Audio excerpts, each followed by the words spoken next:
Imagine a drink, crystal clear, 3 times purer than regular tap water, odorless, tasteless. In the 1920s, they called it Perpetual Sunshine. It was marketed as an elixir, a savior for gentlemen looking to reclaim their virility, a cure for those slowly fading away. People drank it to feel stronger, healthier, more alive, but there was a brutal paradox hidden inside this tiny bottle.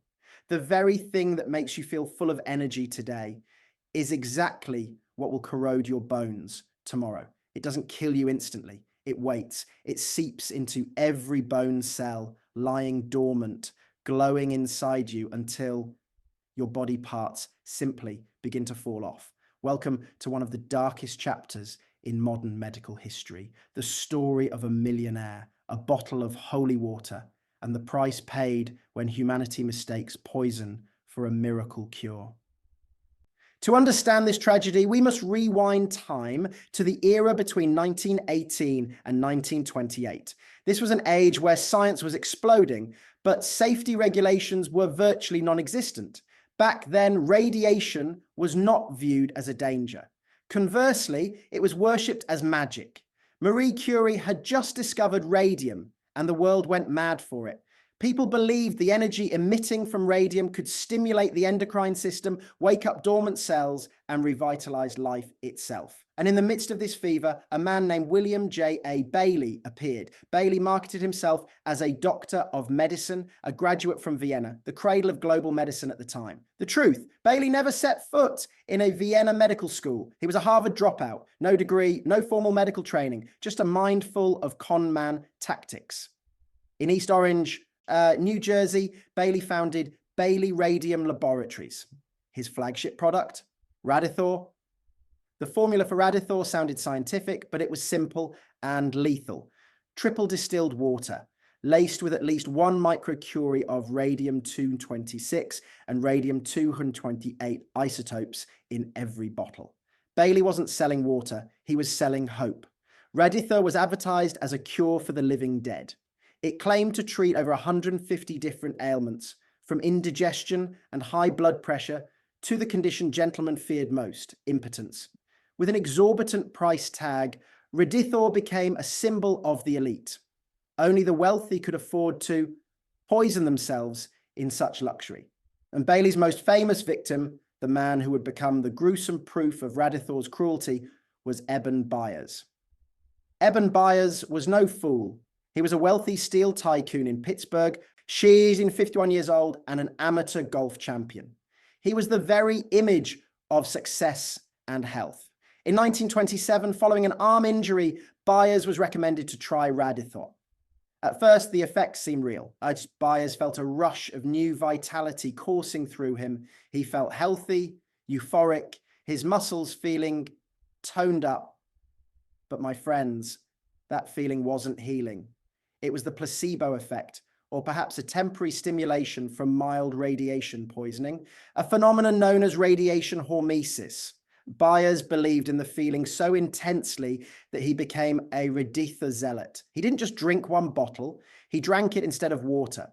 He sent cases to friends and even fed it to his racehorses.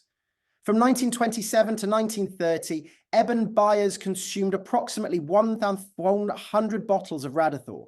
What was actually happening inside his body? This is where we must discuss the deadly biological mechanism that Bailey, the fraudster, likely didn't even comprehend. Radium is a bone seeker. Chemically, it mimics calcium. The human body, intelligent by design but naive in this instance, mistook the radium for calcium. Instead of flushing the toxin, Byers' body happily welcomed those deadly atoms and built them directly into his bone structure. Once settled in the bone, the radium isotopes began their radioactive decay. They fired out alpha particles. Outside the body, alpha particles aren't terribly dangerous because they cannot penetrate skin. But when they are inside the bone, it is a catastrophe. Imagine billions of microscopic bullets bombarding your bone marrow and soft tissue from the inside out. 24 hours a day, 7 days a week, no sleep, no pause. By 1930, the magic ended. The nightmare began. Eben Byers started losing weight uncontrollably. Violent headaches struck like hammer blows, but the horror truly began in his mouth.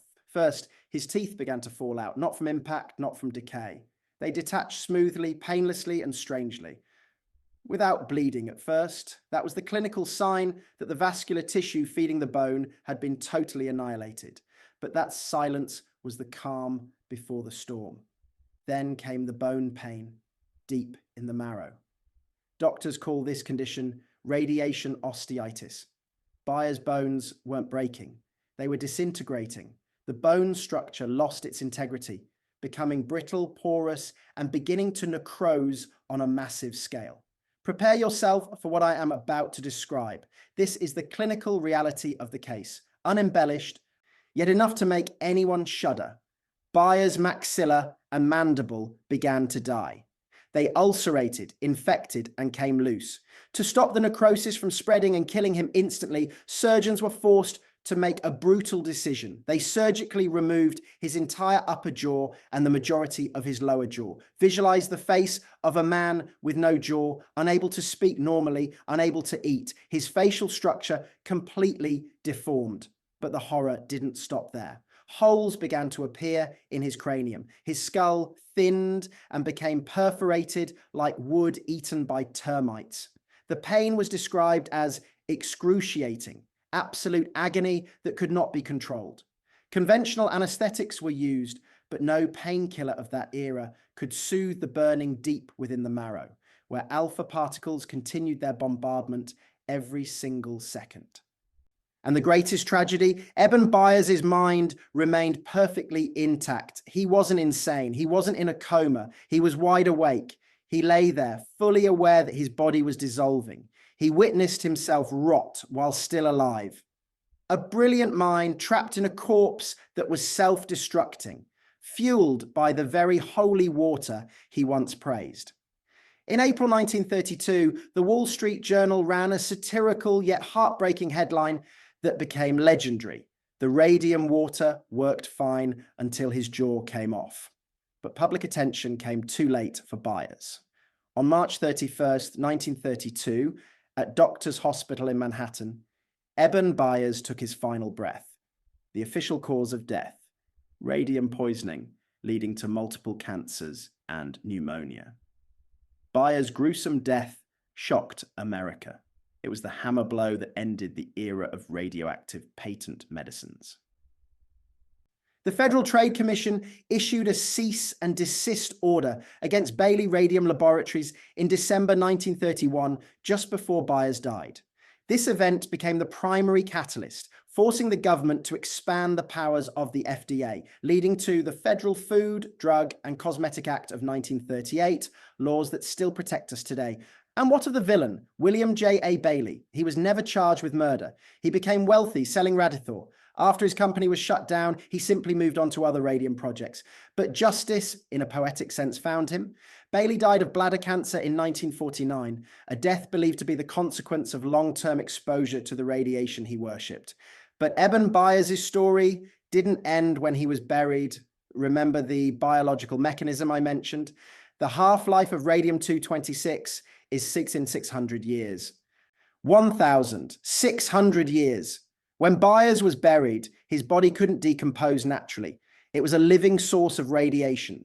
He had to be buried in a lead-lined coffin to prevent radiation from leaching into the surrounding soil and harming cemetery visitors. In 1965, 33 years after his death, Eben Byers' remains were exhumed for scientific study. Do you think they found a dry skeleton? No. As soon as the coffin lid opened, the Geiger counters screamed. Despite lying in the ground for over 3 decades, Eben Byers' remains were still highly radioactive. The concentration of radium in his bones was so high, it was dangerous for anyone to stand near him without protective gear.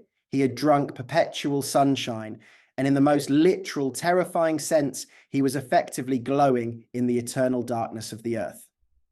Eben Byers' story is a cold reminder of human arrogance in the face of science.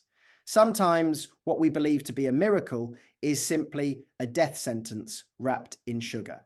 And the next time you see a product advertised as a miracle cure-all with promises that sound too good to be true.